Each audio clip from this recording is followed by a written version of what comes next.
तू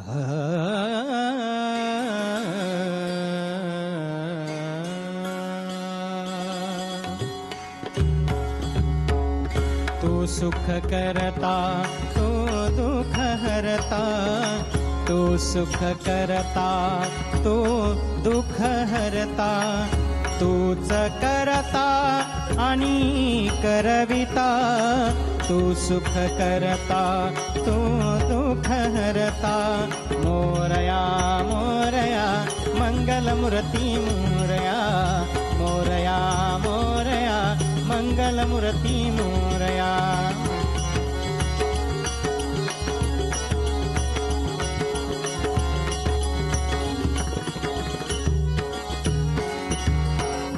ओंकारा तू अधिनायक, चिंतामणी तू सिद्धिविनायक.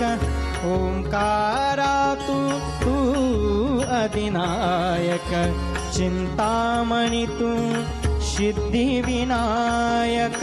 मंगलमूर्ती तू भवतारक, सर्वसाक्षी तू सिद्धिविनायक. तुझ्या कृपेचा हात मस्तकी, तुझ्या कृपेचा हात मस्तकी. पायी तव मम चिंता,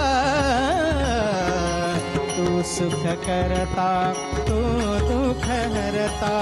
मोरया मोरया मंगलमूर्ती मोरया, मोरया मोरया मंगलमूर्ती मोरया.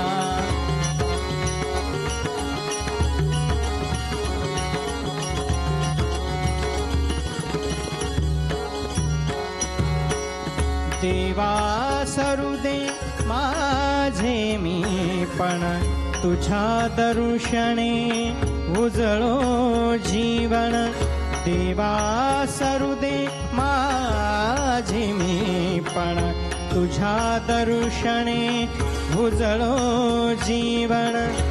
पनी जर ग म ग ग ग ग सा म म म म ग ग ग रे नि द नि रे रे रे नि रे पा म म ग ग ग रे नि द नि रे सा. देवा सरुदे देवा सरुदे माझे मी पण, तुझ्या दर्शने उजळो जीवन. नित्य करावे तुझेच चिंतन, तुझ्या धुळीचे भाणी भूषण. सदैव राहो ओठावरती, सदैव राहो ओठावरती. तुझीच रे गुण गाता, तू सुख करता तू दुःख हरता. मोरया मोरया मंगलमूर्ती मोरया, मोरया मोरया मंगलमूर्ती मोरया. मोरया मोरया मंगलमूर्ती मोरया, मोरया मोरया मंगलमूर्ती मोरया. मोरया मोरया मंगलमूर्ती मोरया, मोरया मोरया मंगलमूर्ती मोरया. मोरया मोरया मंगलमूर्ती मोरया. गणपती बाप्पा मोरया, मंगल मूर्ती मोरया. गायत्री, आत्ताचा गणेशोत्सव तुझ्यासाठी वेगळा आहे, कारण का आता तू ईशा म्हणून ओळखली जातेस आणि मागच्या वर्षीपर्यंत तू गायत्री म्हणून गणेशोत्सव साजरा करत होतीस. तर ह्या वर्षीचा गणेशोत्सव कसा स्पेशल तुझ्यासाठी? ह्या वर्षीचा गणेश उत्सव म्हणजे ऑब्व्हियसली जसं तू म्हणलास तसं ईशा म्हणून खूप लोक मला ओळखतायत. कुठेही मी बाहेर गेले म्हणजे आता जसं मी आधी गणपती बघायला जायचे गायत्री म्हणून, तर आता तसं मला जाणं शक्य नाहीये या वर्षी कुठे. पुण्यात म्हणा किंवा मुंबईत आता मी पहिल्यांदाच बघीन गणपती, तर तेही माझ्यासाठी स्पेशल आहे की मुंबईतल्या मोठ्या लेवलचे गणपती बघणं.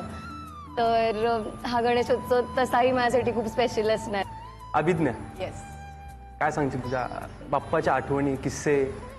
तुला खरं सांगायचं ना तर मी वसईची आहे मूळची. सो मी मुंबईतला किंवा पुण्यातल्या ज्या मिरवणुकी निघतात त्याच्यातले गणपती किंवा मोठे मोठे गणपती मी लहानपणापासून नाही बघितले. सो मला ना तो माहोल, ती जी एक ऊर्जा असते त्या लोकांमध्ये, जो एक जल्लोष असतो, तो बघायला मला कधी मिळायलाच नव्हता. तो जेव्हा मी मुंबईला शिफ्ट झाले होते तेव्हा मला आठवतंय पहिल्यांदा जेव्हा मी मिरवणूक बघितली होती ती मी लालबागच्या राजाची बघितली होती मिरवणूक पहिल्यांदा माझ्या आयुष्यात. कारण मी लालबागचा राजा हे ऐकून होते म्हणून मी ती बघायला गेले होते स्पेशली. तुम्ही जेव्हा पहिल्यांदा एकतर लालबागच्या राजाचं दर्शन घेतलं आणि जेव्हा मिरवणूक बघितली ना मला अक्षरशः माझ्या डोळ्यात पाणी होतं. बिकॉज ती एनर्जी इतकी इन्फेक्शियस आहे आणि ते वेगळंच असतं. म्हणजे खरं तर एवढी लोक एकत्र असतात, एवढी रिस्क असते, पण ते सगळं बाप्पाच करतो. I absolutely believe that. कारण म्हणजे मुंबईत राहून आपण एवढ्या गोष्टी ऐकत असतो, एवढ्या गोष्टी अनुभवत असतो की which are not safe. But हा जो एक सोहळा असतो तो एकतर सगळ्या प्रकारची लोक एकत्र येणं, ती कुठलाही धर्म असू दे, कुठलीही जात असू दे, आणि त्यांची त्या बाप्पासाठीची जी एनर्जी असते ती इट इज ॲब्सोल्युटली अमेझिंग. आणि तेव्हापासून मी एवढी फॅन झाले ना की आता म्हणजे मी जरी मला लोक ओळखत असतील तरी मी मिरवणुकीत नाचणार, कारण मला भयंकर आवडतं ते. तू मूळचा तुळजापूरचा आहेस आणि तू ललित पास आउट आहेस, तर ललितमध्ये असताना पुण्यातला गणेशोत्सव तू एन्जॉय केलायस का आणि कसा केला? मी ज्यावेळेस गावाकडे होतो त्यावेळेस खूप ऐकलं होतं की खूप गर्दी असते आणि खूप भय असतं, कारण आपल्याकडे एवढी गर्दी नसते गावाकडे, कारण तेवढे छोटे लोक आहेत तर ते तेवढ्याच मिरवणुका तेवढ्या खूप असे हे नसतं. पण पुण्यातला गणपती गेल्यानंतर गणपती बघायला गेल्यानंतर मग असं झालं की खूप क्राऊडेड आणि तरी पण खूपच धमाल आणि एनर्जी हे होते, त्यामुळे त्याची मजा यायची. आम्ही बंक करून नाही जायचो ऑब्व्हियसली, कारण रात्री जायला लागायचं, त्यामुळे प्रॅक्टिस करून जायचो आम्ही. अच्छा, म्हणजे ते 10 दिवस तुमचे सगळं विसरून फक्त धमाल करायची? धमाल करायची, हो. क्या बात आहे, क्या बात आहे. काका तुम्ही काय सांगाल? आता कसं आहे, मी मूळ अहमदनगरचा, तर आमच्या घरी सगळं पारंपरिक पद्धतीनेच व्हायचं. म्हणजे आदल्या दिवशी लाल वस्त्रात ठेवून तामणात घेऊन तो गणपती घरी आणायचा, मग साध्या टाळझांचा, दुसऱ्या दिवशी मग त्याची ती प्राणप्रतिष्ठा करण्याची लगबग धावपळ, आणि मग त्यासाठी ते सजवलेलं मोदकाचं असं ताट, त्याच्यावर जास्त लक्ष असायचं. आरती झाली की मग सगळ्यांना ते मोदक देणार वगैरे. आणि नंतर काय झालं, गेल्या एक साधारण 15-17 वर्षात आमच्या तिकडे कारखानदारी खूप आहे, म्हणजे साखर कारखाने किंवा बाकीच्या अशा काही संस्था मोठ्या मोठ्या, तर तिकडे ना खूप मोठ्या स्वरूपात गणेशोत्सव साजरा करतात. 10 दिवस काही ना काही कार्यक्रम असतो. मग आम्ही नाट्यकलावंत ना, मग आम्ही त्यावेळेस नाटक बसवायचो, 1, 2 अंकी 3 अंकी, आणि काही नाही फुल टू कॉमेडी नाटक असं जाहिरात करायचो. आणि मग सगळीकडे पॅम्पलेट वाटायचे, मग जाहिराती. मग 10 दिवस आम्हाला प्रयोग मिळायचे, आज ह्या कारखान्यावर, उद्या त्या कारखान्यावर, असं काही नाही औचित्य स्तरावर. मग त्याचं मग ती नाटकाची तयारी सुरू असायची. मग गणपती बसायच्या आधी महिनाभर रिहर्सलमध्ये जायचा, आणि गणपतीच्या काळामध्ये मग आज इकडे प्रयोग, मग आम्ही संध्याकाळी 5 वाजता सगळे जमा व्हायचो. बरं, जास्तीत जास्त अंतर 2-2.5 तासापेक्षा जास्त नसायचं. त्यामुळे प्रयोग झाल्यानंतर मग परत एकेकाला घरी सोडून घरी येऊस्तोवर 7 वाजायचे. त्यामुळं संध्याकाळी गणपती बघायला जाणं किंवा घरच्यांबरोबर थांबणं हे गेल्या 15-16 वर्षात नाही जमलं.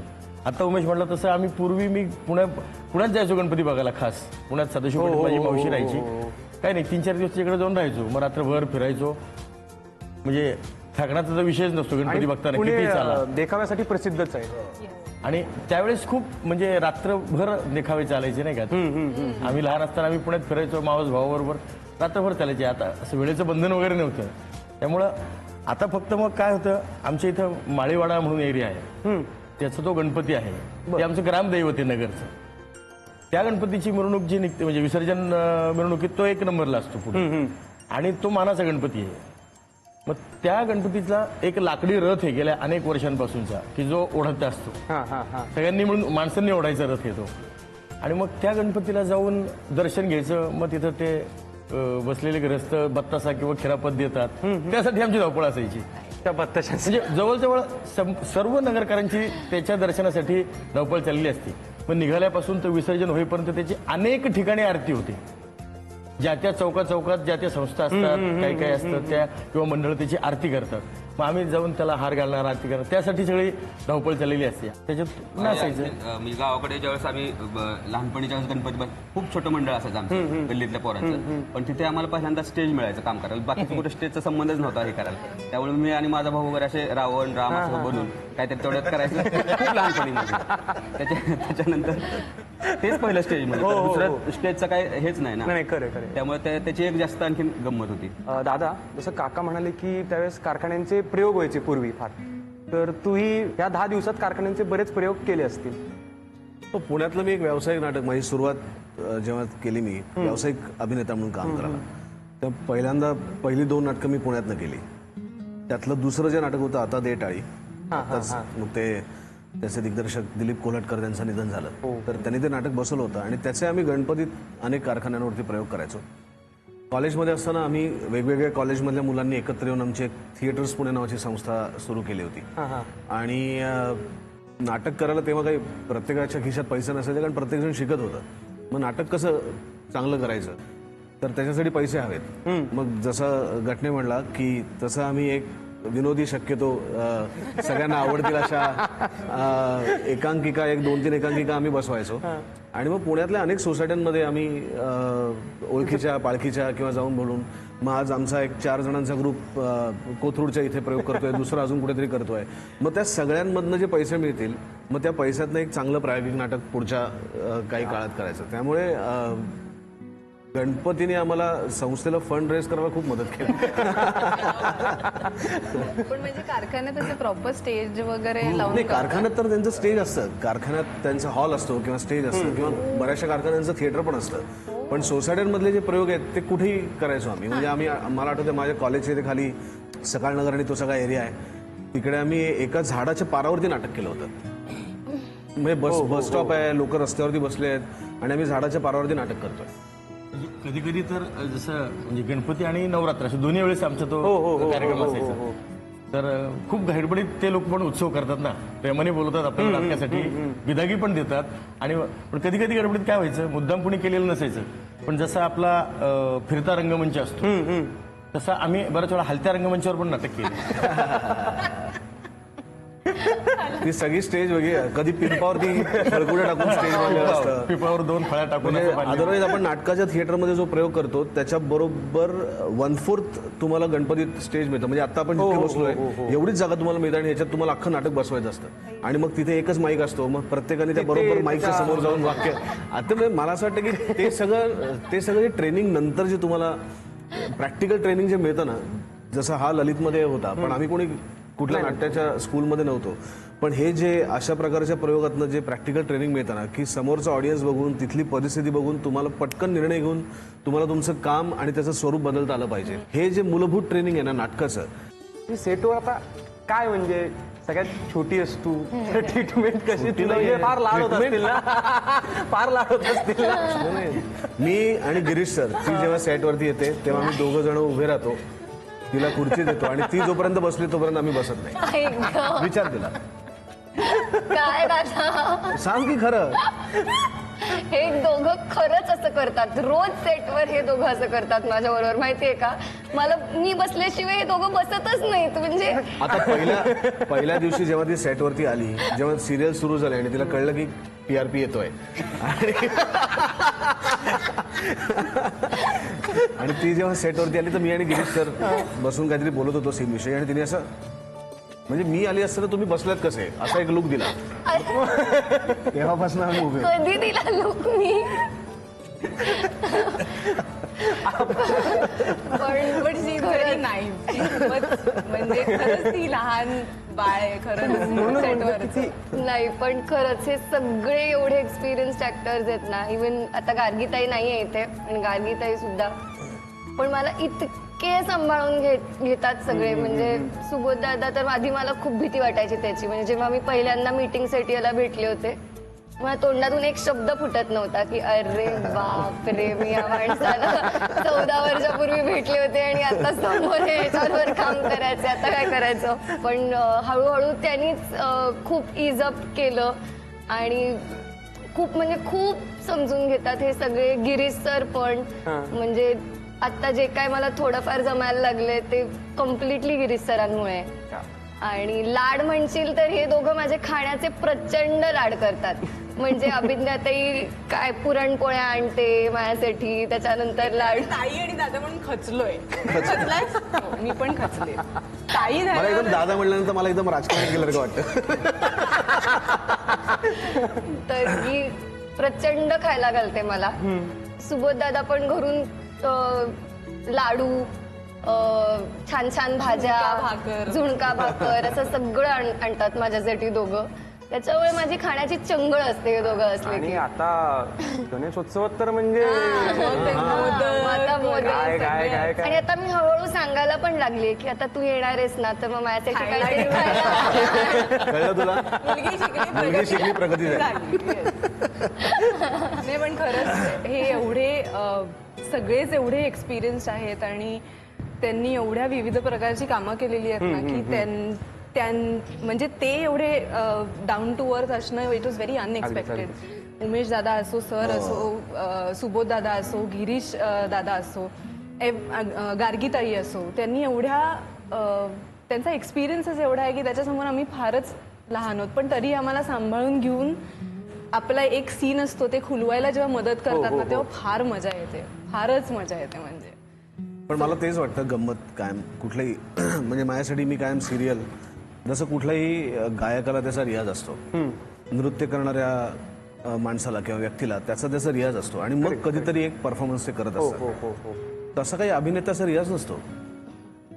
तर मला असं वाटतं की सिरियल हा आमच्या सगळ्यांसाठी रियाज आहे आणि रोज उठून आम्हाला कॅमेऱ्यासमोर काम करायला मिळतं, रोज उठून आम्हाला भाषा बोलायला मिळते, रोज उठून आम्हाला एक्सप्रेशन द्यायला मिळतात, रोज उठून आम्हाला आमच्या शरीराचा, डोळ्याचा, चेहऱ्याचा वापर करायला मिळतो, रोज उठून आम्हाला वेगवेगळ्या माणसांबरोबर वेगवेगळे प्रसंग करायला मिळतात. तर मला असं वाटतं की हा इतका सुंदर रियाज दुसरा असू शकत नाही आपल्या. अगदीच अगदीच अगदीच खरं.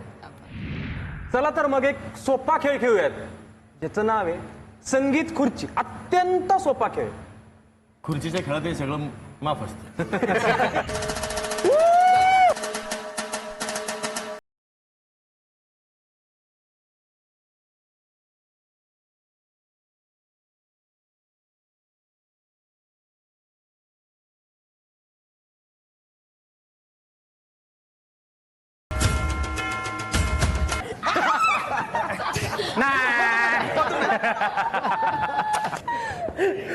चलो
टीआरपी आलाय, टीआरपी आलाय.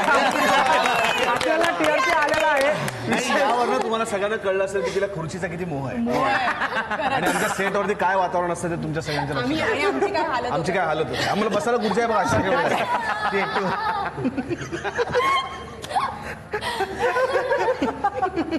तर अशा प्रकारे आपल्याला टीआरपी मिळाला आहे. गायत्री जिंकलेली आहे. वा, अभिनंदन.